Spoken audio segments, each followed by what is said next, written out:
But things are looking up. I started working with some folks from the academia a few months back. They gave me some contacts in return for my assistance in the desert. So you're the academia's helper now? Special ambassador, they call it. Think of it as a partnership. It's nothing bad, okay? We've been isolated here in the desert for too long. Seeking opportunities elsewhere is the best thing for us, and the fastest way to progress. So, do you get anything good out of being a special ambassador? Of course. My luck's improving all the time. One day, I swear I'm gonna lead us out of this place. We'll find somewhere new. Somewhere better.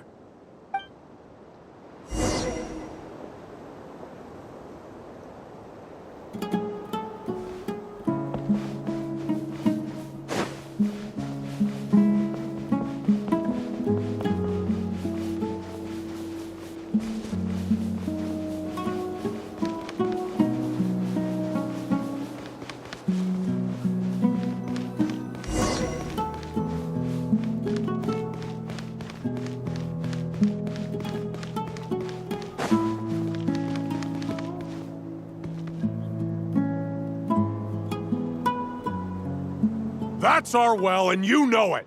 You stole from us.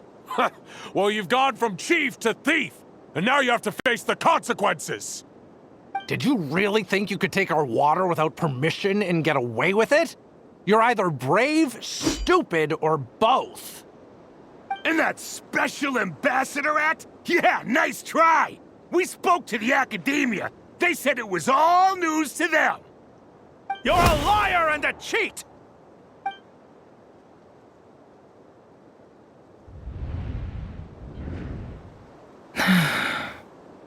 I heard Yehuda gasp, but I don't blame her. Most people are terrified by the sight of blood. Corpses strewn across the ground. The wounds are clearly from scimitars and daggers. The desert dwellers' weapons of choice. There's a handwritten note on the ground. Let's see what it says. Halil, this is Sinuhe, chief of the Shimti tribe. Surely you remember me. I was the one who helped you and your colleagues avoid the quicksand in the desert. This is my second time writing to you. I assume my last letter must have gotten lost in the mail, as I didn't receive a reply.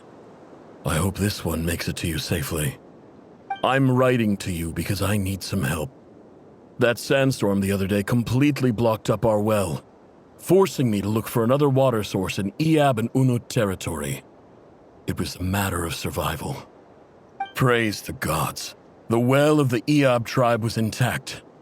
It was my last resort. I drew what water I could and left, but not without being spotted. I fear they will retaliate. You told me to write to you if I ever needed help. You said you'd be my ally in the academia. I urgently need you to formally recognize my title of Special Ambassador and send some of your people to assist me for a few days. It's the only way I can convince them that this was the academia's decision and prevent them from retaliating. This is an emergency. Please send help as soon as possible. Looks like this letter never got sent. The writer died a grisly death, and the letter was trampled into the ground. It's badly defaced. Some parts are barely legible. What a ridiculous lie the surviving Shimti tell. Their whole village was butchered over a sip of water.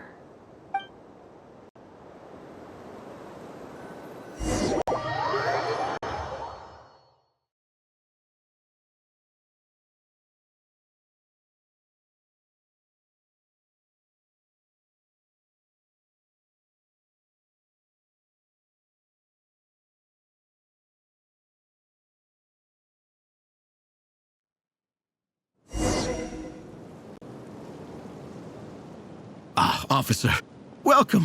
Welcome to our humble village. I thought you would at least have the courtesy to provide some respectable libations. This is the finest wine Aru village has to offer. I promise.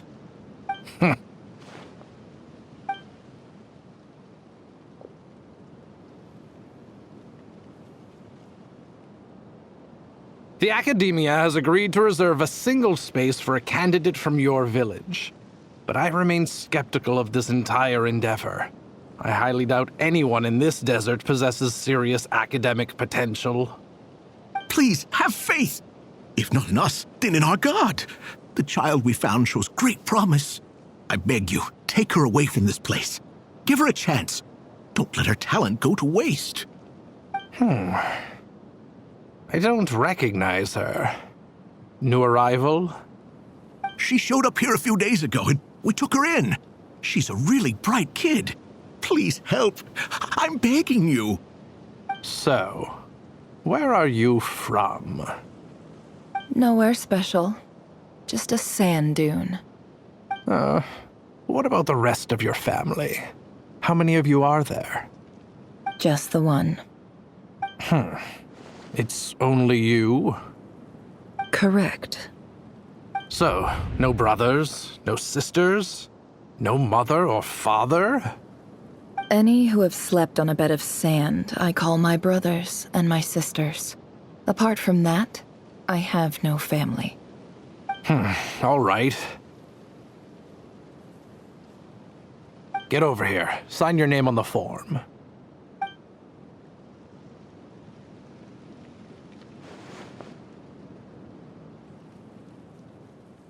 Never? You're rather fair-skinned for a desert dweller.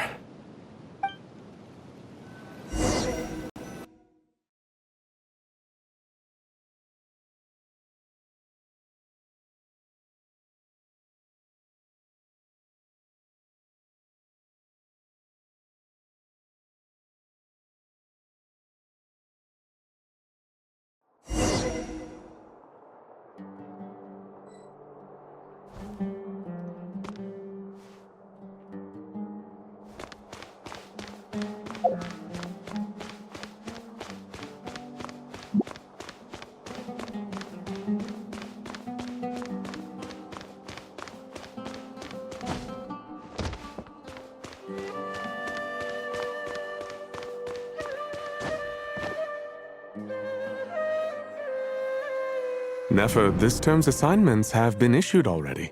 Please read through the materials thoroughly, conduct your own additional research, and then write an essay on the topic. Yes, Professor, I'm aware. I just had a couple more questions I wanted to get your perspective on. Oh? Please ask away. Well, I saw the other students' problem sheets, and I couldn't help but notice that my assignment is much easier than theirs. Do you really think I'm a weak student?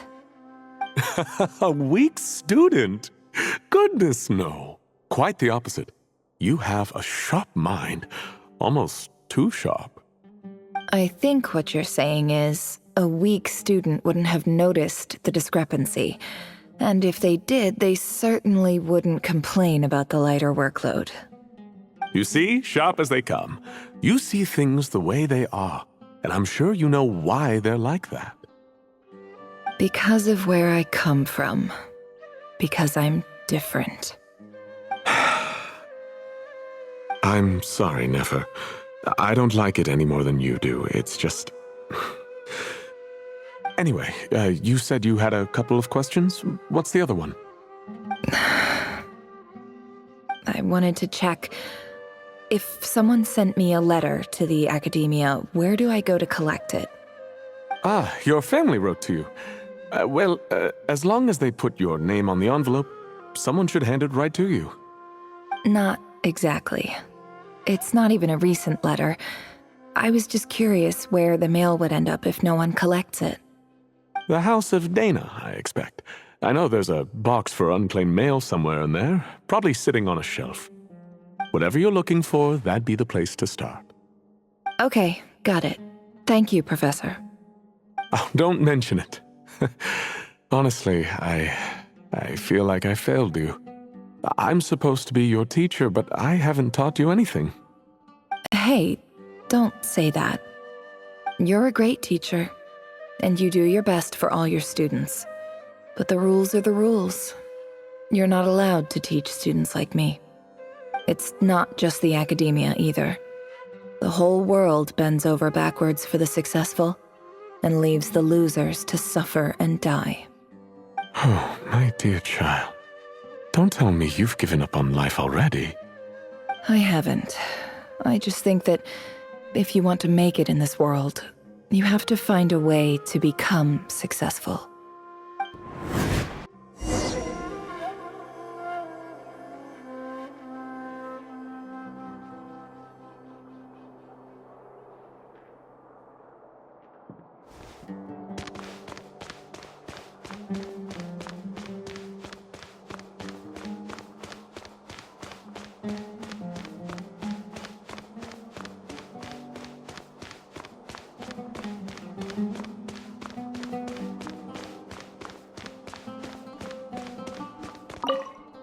This must be it.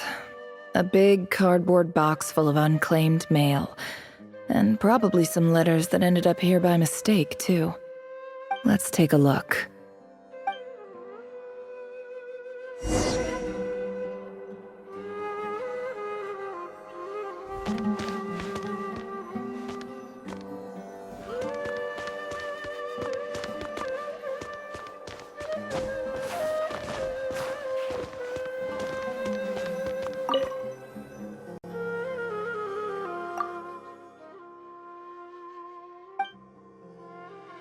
A dilapidation survey from Port Ormos.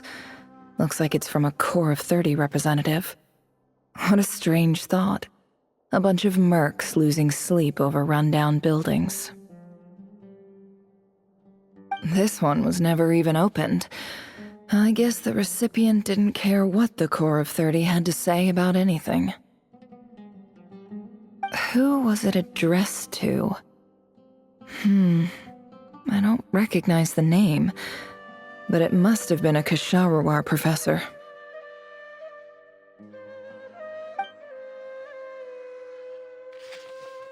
This one is addressed to the Immorta Sage.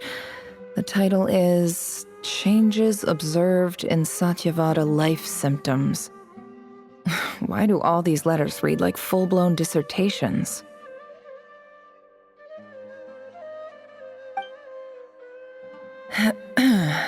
Guided by the incense, we became lost somewhere in the forest. All the barriers between levels of consciousness disappeared as our minds soared around in circles, looking for a branch to seek refuge on. In clinical terms, these symptoms fit the description of incense poisoning. The Immorta Darshan strictly prohibits the use of hallucinogenic substances, but I believe there are still people getting away with it.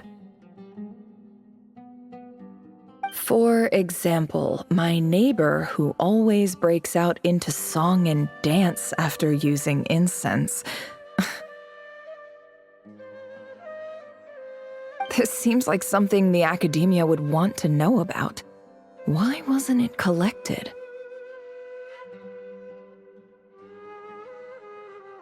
Wait, what's this written on the back? It's so small. The note says, "The sender authored this letter while under the influence of mushrooms. I would send it back, but no return address was provided. Stamped by the Grand Conservator of the House of Dana."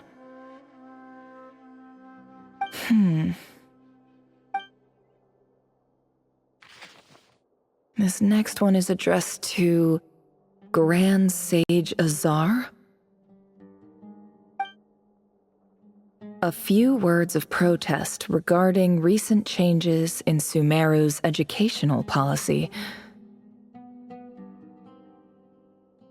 In recent years, the academia has taken on a small number of students from the desert region, as per the policy to this effect.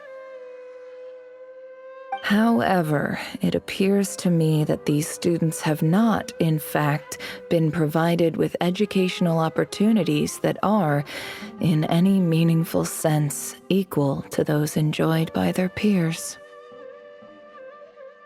As well as receiving dumbed-down assignments and perfunctory tutoring, They do not even have full access to the Akasha system. Education is the fundamental purpose of this institution, which should go without saying in a nation whose founding virtues are knowledge and wisdom. I ask you, is the lip service we pay to the policy of education for desert students truly the standard of pedagogy to which the academia aspires? As Grand Sage, policy decisions are your prerogative, but do not forget your roots. You and I were once students too, as was everyone else in this institution. I do hope you will give some serious attention to this matter. I encourage you to discuss issues like this with myself and others, and listen to some alternative opinions. Great letter. Shame it didn't get to where it needed to go. And the sender is... Sage Cyrus of Spontamod. I didn't realize anyone else even knew how bad students like me have it in this place.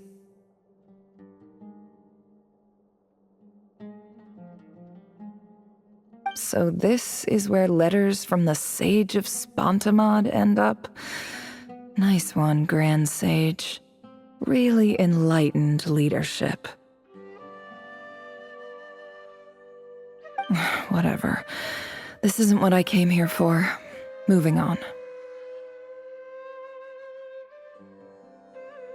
I'm not exactly holding out hope that a letter sent from the desert would even make it here. But if it did, where else would it end up if not in this box? I can't believe how much discarded mail there is.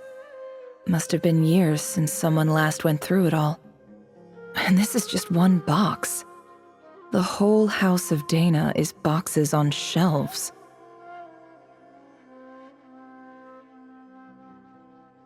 I don't believe for 1 second that any human being has sat down and read through all the documents in this place.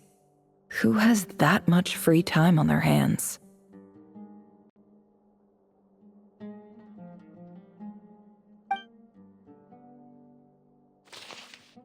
Wait, could this be it?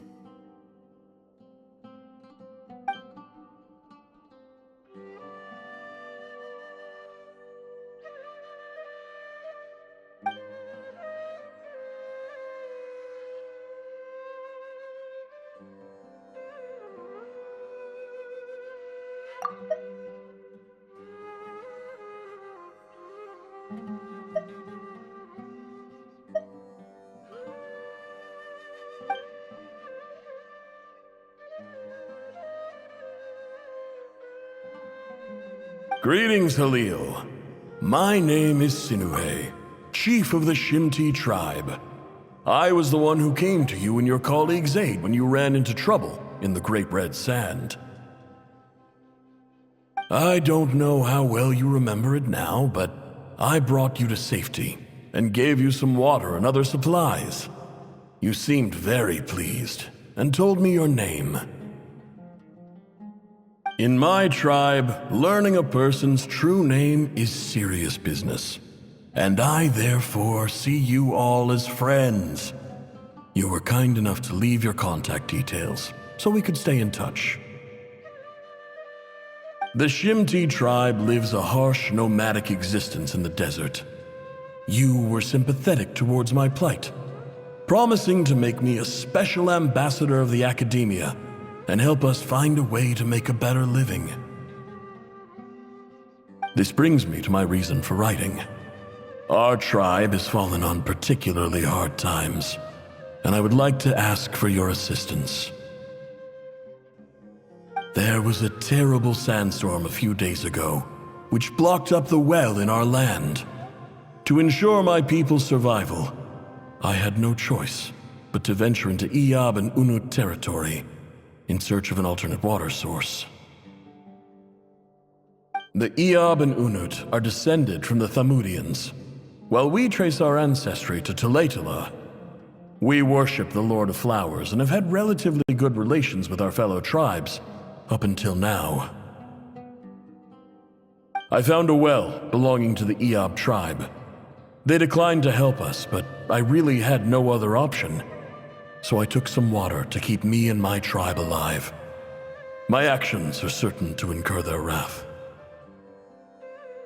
When we met, you assured me that you would be my ally in the academia.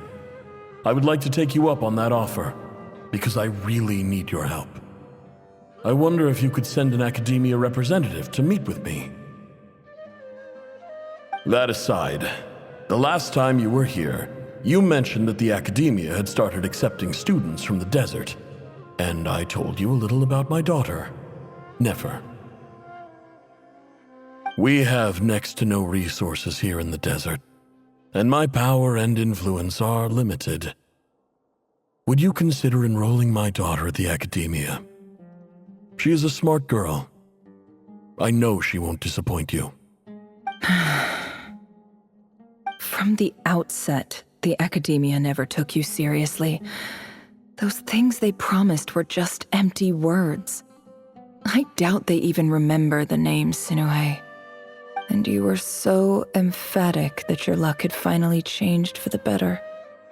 You swore you'd lead us to a better place one day. You spoke with such conviction, like you were the most powerful chief in the whole desert. You liar. You lied about everything. You promised the world and delivered on none of it. And who fell for it? Just me, by the looks of it. Despite your best efforts. Which makes you a pathetic liar. You weren't even any good at it. I think I'll take over from here. Let me show you how it's done.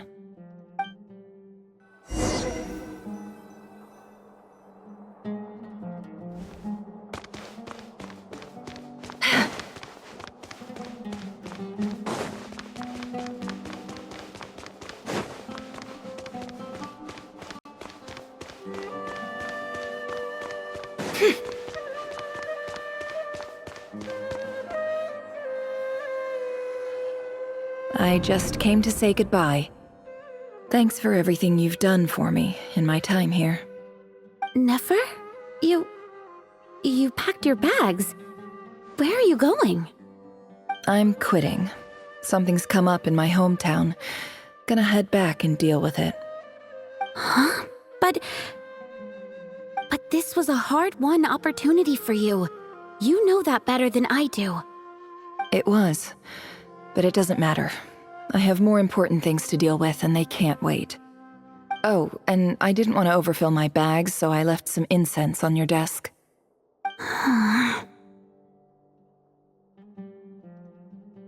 What's wrong? I thought you liked incense. Although, I did read somewhere in the House of Dana that it has hallucinogenic effects. Don't use it all at once, all right? Isn't this the stuff you brought from your hometown? You're just letting me have it? But you said it's a rare and valuable commodity. Yeah, about that. I lied. It's not rare at all. There's this bunch of ruins near my hometown that are practically overgrown with this plant.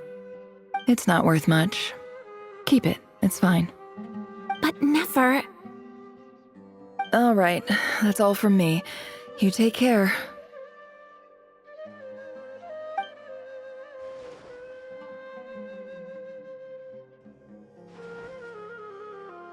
Don't forget me, okay?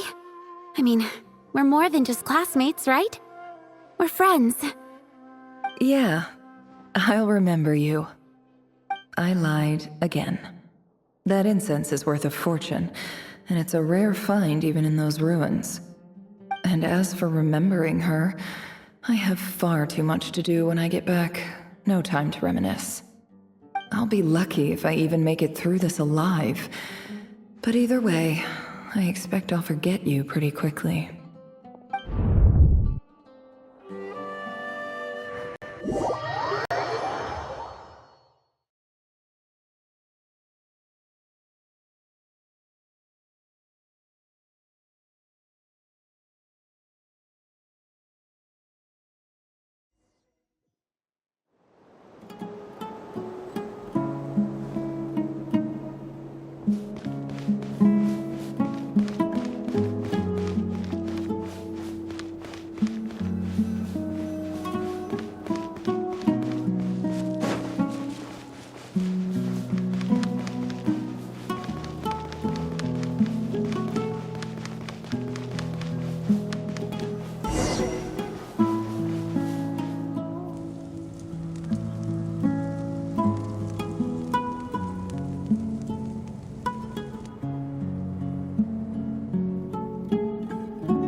It's a pleasure to meet you, Mr. Arif.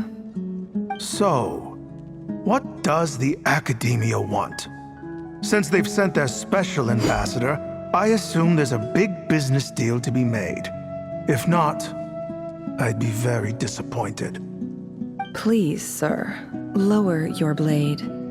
You're lucky I'm the one they sent. Not all special ambassadors share my admiration for the Eab people.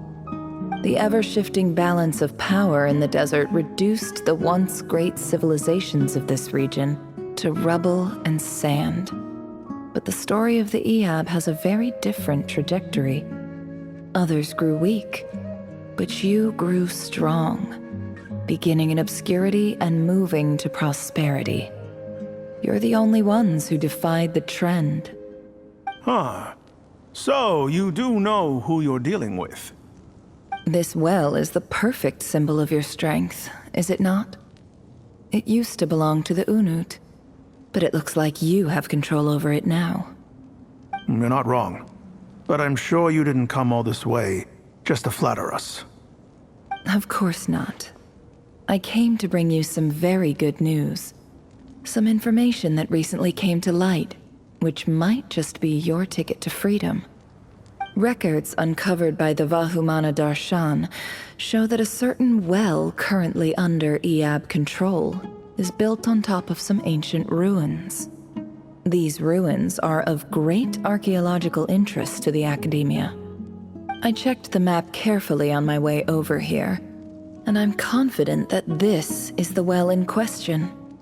The Academia is offering 50 million mora in return for excavation rights. 50 million?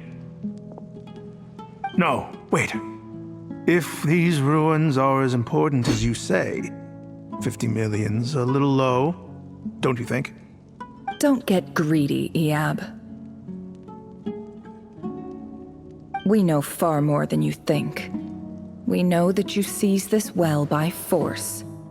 Wasn't that the first step in your rise to power? To drive away the Unut and steal their water supply? So what if it was?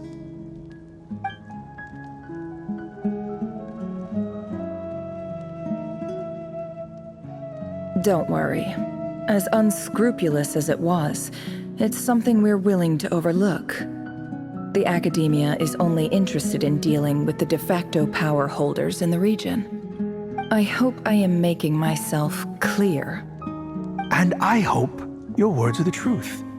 If I find out the Academia is trying to play me, I'll hunt down every one of your people and make you watch as I cut their heads off one by one. I assure you, Chief, that would not be in your long-term interests. You don't want to make an enemy of the Academia. You see how I'm dressed, don't you? I appreciate that you've never been to the rainforest, but surely even you recognize an ambassador's attire when you see it. And what does a barbarian like you have to lose anyway? You really think the Sumeru Academia would bother to come all this way just to lie to you? We have more important things to worry about. All right, I take your point. The Academia is the highest authority in the land. I'm sure you're trustworthy people. In that case, we have a deal. We will sell you the excavation rights. I'd like to thank you, Ambassador. This is good news indeed. Excellent news. In fact, it calls for a celebration. Would you do us the honor of staying a while and enjoying some Eab hospitality? Gladly. I am partial to wine myself, and I trust you are as well. So let's indulge in a few drinks together, in celebration of this momentous occasion.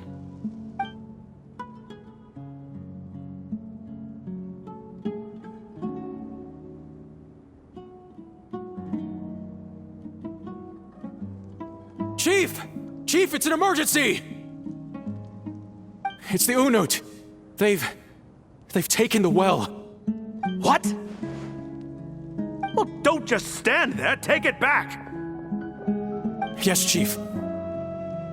I have every confidence in the Eab's military superiority, and yet...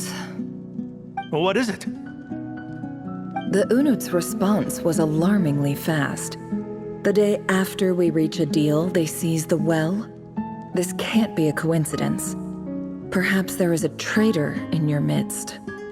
I don't think so. I am obliged to remind you, Chief, that the Academia will only deal with the de facto power holders. If you cannot regain control over the well, I'm afraid you won't see a single mora of that 50 million. No! Please, Ambassador, just give me some time. I swear the Unut will not get away with this. That well is ours, and so is the mora. Glad to hear it. I will wait here for an update. If there is a traitor, I will find them. In the meantime, make yourself at home. I'll report back as soon as I have an update. Much obliged. Wow. All it took was a few words and I've got him wrapped around my finger.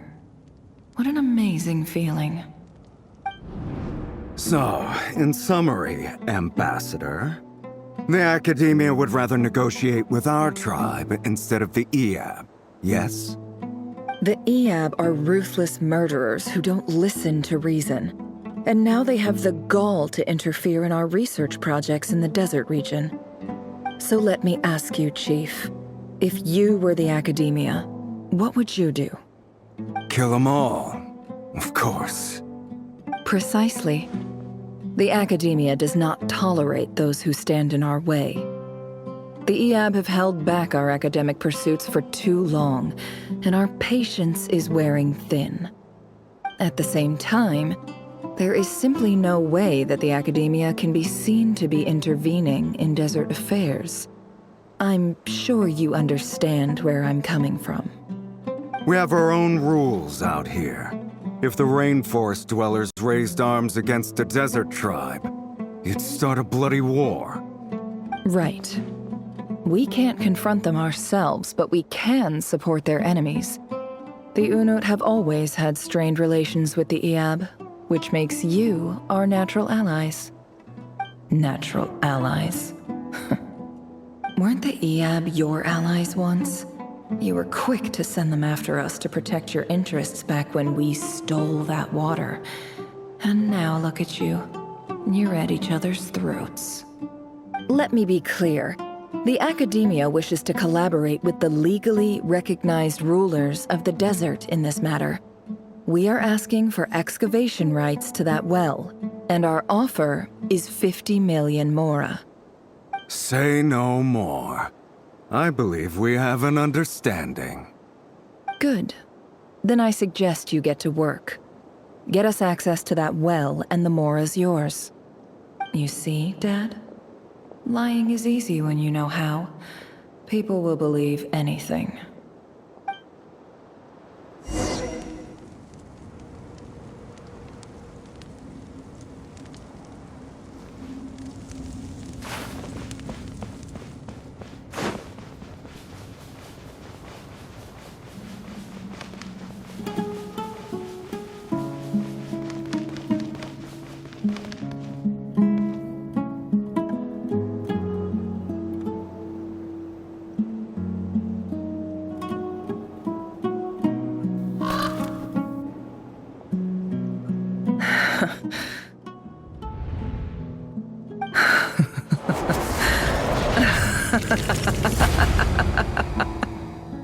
Look at yourselves. You may be vile, savage monsters, but your butchered bodies bleed like any others. You're no different. You're nothing special at all. The monsters who destroyed my home, they're just ordinary, petty human beings. What a joke. I think we're even now. Maybe I've even done the desert a favor. It's a better place without all these people around. Oh, Sinuhe. My gullible fool of a father. Perhaps if you'd been as ruthless as I was today, our tribespeople would still be alive. In this dog-eat-dog world, a chief needs to be tough to survive. But you couldn't do what had to be done. So I did it for you. Nefer, it's okay. All of this is in the past now. I believe I remember you promising to remain silent. Yeah, but even so. Yehoda, is there anything you can do to ease the tension?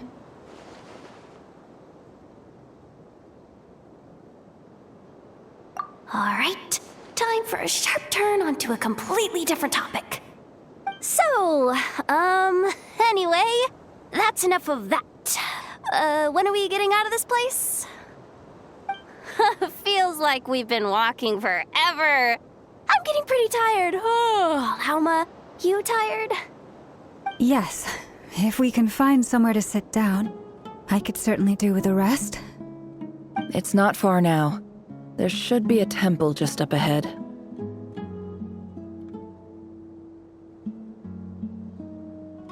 Yes.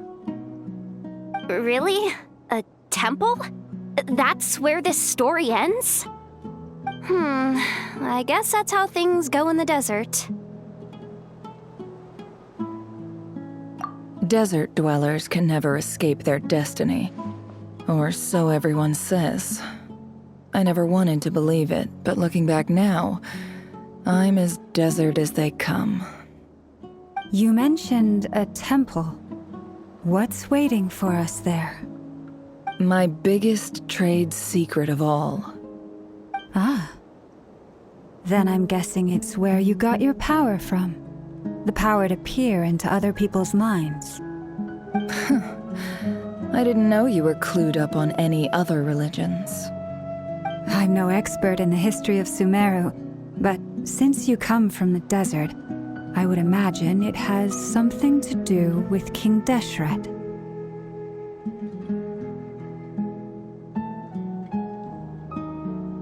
Sounds impressive. Oh, I know who you mean. General Mahamatra Sino. The spirit of Hermanubis dwells within him. That's Boss Neff for ya. She knows everything.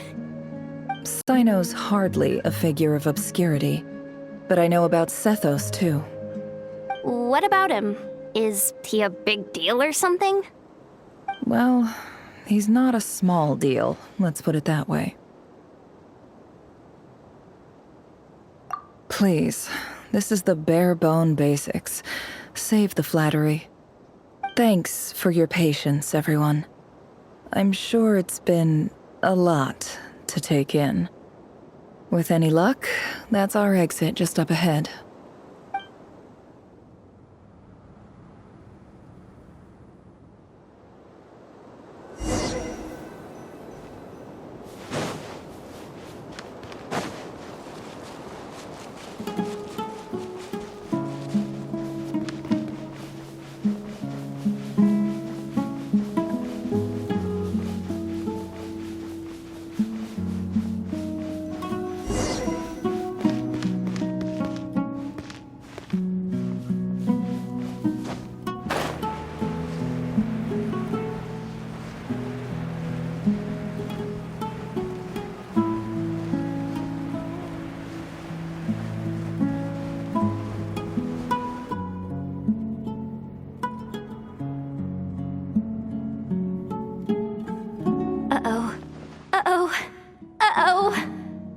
I'm totally out of my depth here. I don't have anything to add about any of this stuff. Like, look at that statue, for instance. I want to do the whole name-dropping, this girl knows her stuff thing too, but I've never seen anything like it before. A statue with the head of a bird. That's Thoth, the Ibis King, one of the 7 pillars of King Deshret. The legends say that he, the Crocodile King, and the Goat King were the three retainers of King Deshret. Let's take a look.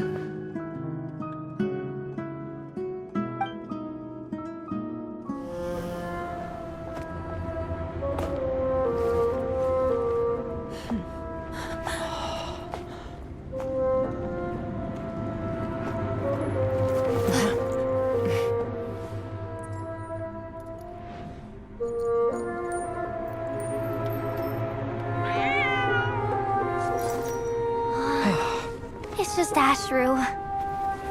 So, all is well?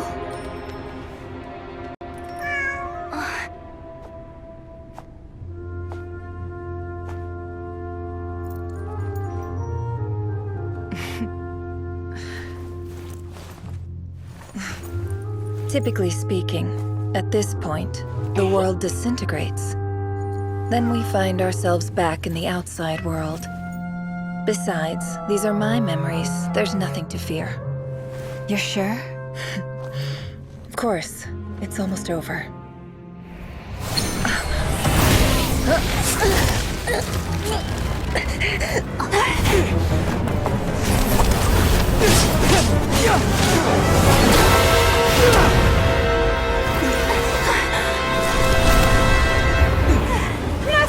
Hold on!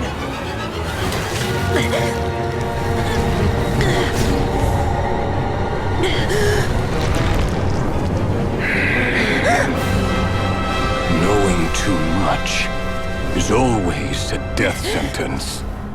Speak for yourself.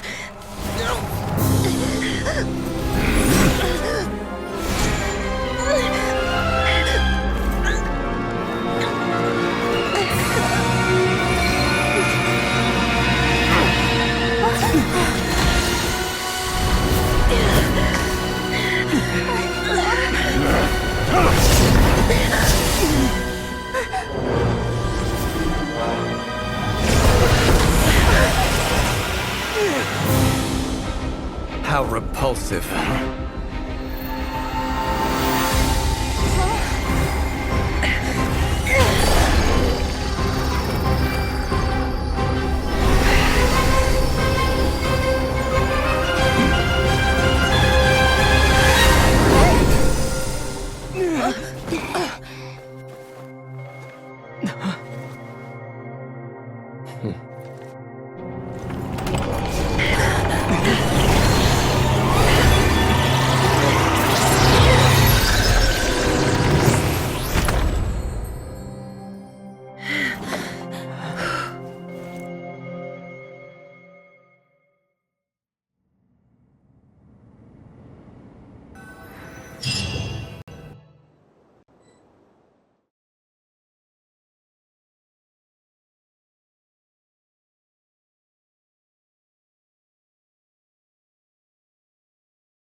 Timed that pretty well, didn't I? It's okay. I'm just glad no one was hurt. Paimon noticed you doing something too, Dainsleif. Were you helping get them out? Of course. When I asked Nefer to conduct this investigation, I was not naive to the dangers involved. I had a duty to ensure your safety. Good to know your sense of justice is still intact after all these years. I take that to mean that you saw the truth. That comes as a great relief. I certainly did. And thanks to your help, I also managed to trap Rerir inside the chess set. Whoa, really? How'd you manage that? Well, to be honest, I sensed that something was wrong long before we made it to the temple. By using this fragment to probe into Rerir's past, well, the monster formerly known as Rerir, it seems I alerted him. I was tracking him, then he caught on and started tracking me too. Can't say I'm surprised. But how did he track you through your thoughts alone? That shouldn't be possible. Rerir was a secret agent who reported directly to the Vinster King. He is an expert at finding a trail and hunting down his pursuers. No wonder. He infiltrated the chess set, read my thoughts, and built a new virtual chess set inside of it. That's why we weren't able to leave at first. Speaking of your chess set, it's quite a remarkable item. Would I be right in thinking you have some connection to King Deshret? You overestimate me. I only have a connection with one of his underlings, the Ibis King. You all saw how this came to be. A long time ago, the Eab massacred my tribe, the Shimti, in our home village. A few years later, I enrolled in the academia, where some new information came to light. The Unut and the Eab fought a bitter battle over the rights to a well, all for the sake of a non-existent 50 million mora. The Eab ultimately won that confrontation, but their victory came at the cost of almost every warrior in the tribe. The final blow to the Eab came at the victory feast, when an Unut assassin beheaded their chief right before my eyes. The remaining Eab fled and have been scattered to the winds ever since. Having gotten my revenge, I returned to my hometown, where to my surprise, the nearby temple was still standing. There it was, seemingly immune to the relentless hostility of the desert, while my tribal home lay in ruins. As I stood there gazing at the temple, I noticed a cat just outside. This cat, as it turned out, was home to the spirit of the Ibis King. He led me to a gate deep inside the temple, and there he made a deal with me. This chess set is my gift from the Ibis King. The chessboard within is made to the same specifications as the one in the mausoleum of King Deshret, and represents his power of piercing analysis. With this chessboard in its container, I gained a certain ability to perceive hidden secrets. Now, you could conclude that the Ibis King simply wanted to give the people of this world the power to seek the truth, but I don't believe that's the full story. Every god plays favorites. Their hearts are as fickle as any human's, full of secrets, perversions, egotistical tendencies. But precious few gods are willing to admit this.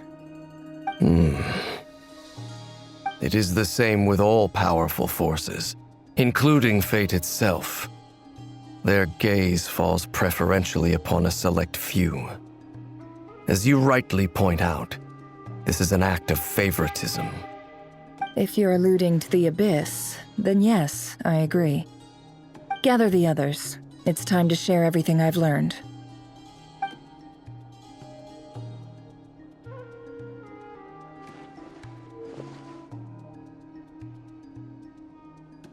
Thank you all for being here. As promised, I did some further investigating into the Raker of Solnari's background. I am pleased to report that the investigation has been most fruitful indeed. The Raker of Solnari, real name Rerir, was once a Khanrian subject who served the Vinster King. I will now share the important details of his story. Please save any questions or comments for the end.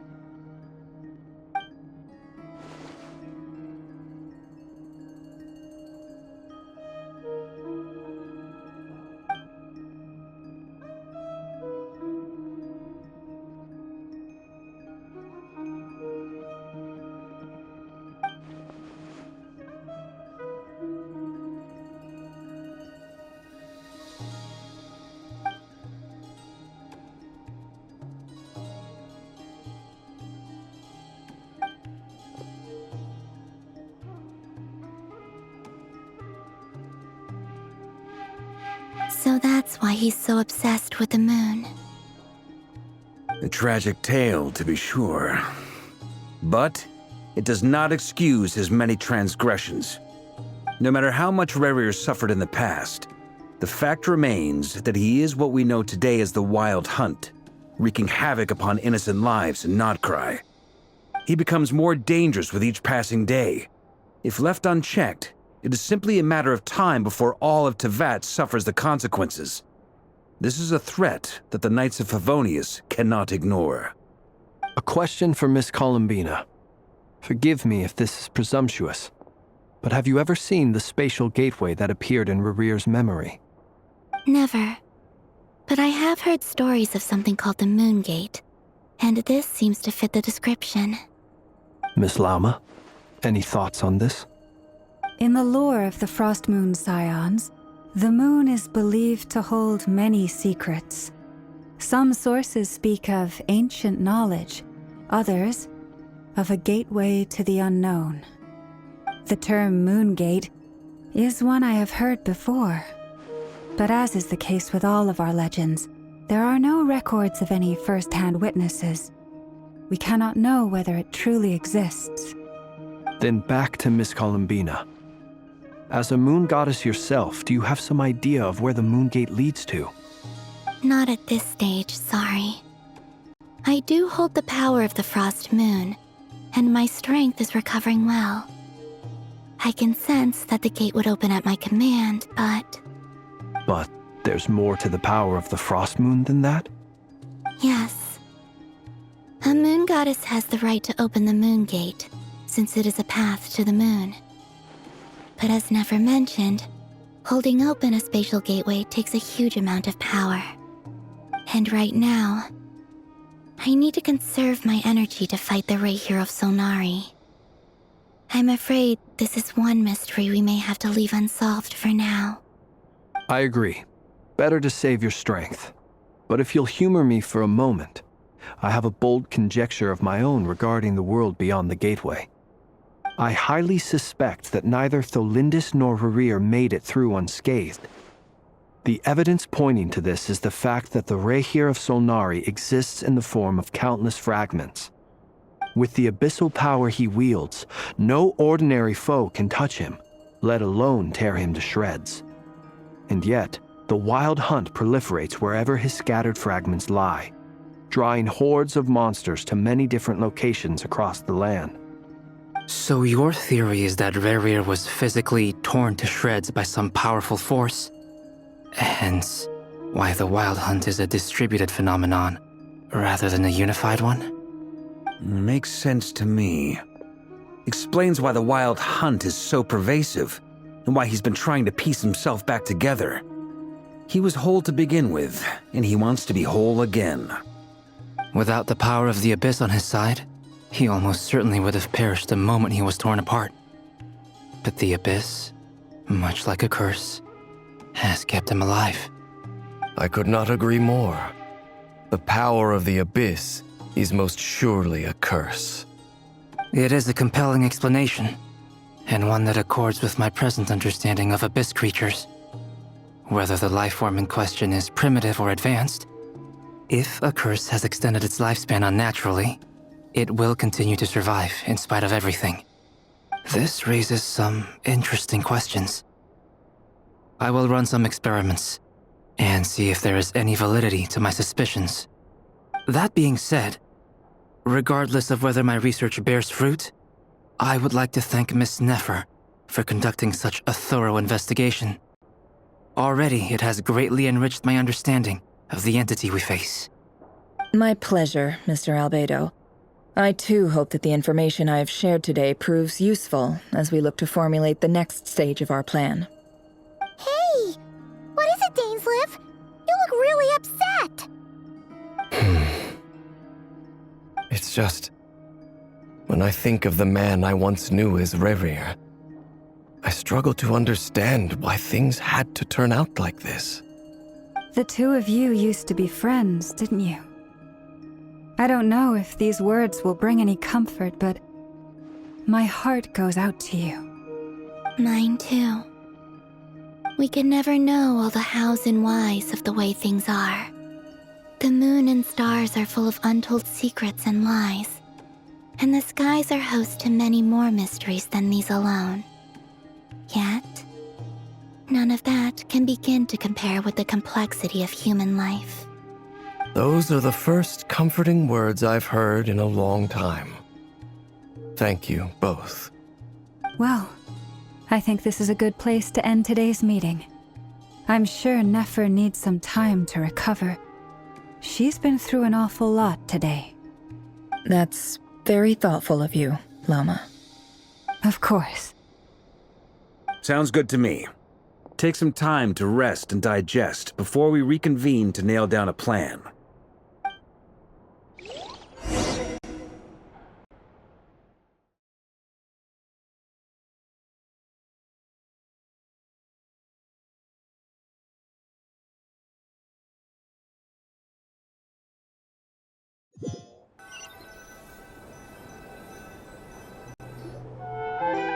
Hey, is this a bad time? Hope I didn't kill the conversation. No need. Come on, let's talk outside.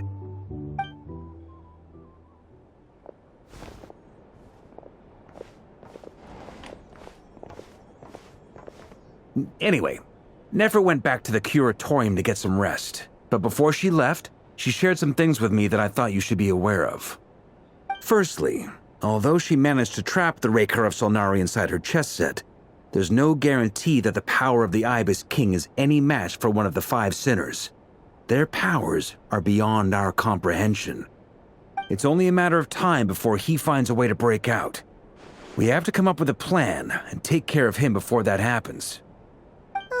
Honestly, my mom figured that might be the case. So, how long have we got? Well, I asked her that same question. She talked for a long time, but for the most part, it seemed like she was trying to convince me how precious her chess set is. What a long and storied history it has. It felt like some kind of sales pitch, you know? The kind where you end up handing over Mora against your will? Anyway, after all that, she finally answered the question.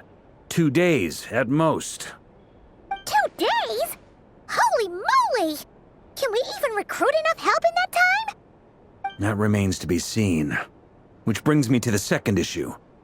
Dainsleif is obviously conflicted about this whole thing. But given how little time we have, there's no way we can pull this off without his help. You have some history with him, right? Do you think maybe you could talk to him for us? Great. I appreciate it. All right, on to item 3. So, Albedo, Duran, and I put our heads together and came up with a plan. Can't promise it's gonna work yet, but at least it's a start. We figured we'd bounce the idea off you first. We'll explore it further once everyone's recovered. Oh, Paimon's dying to hear this. All right, so here's what we're thinking.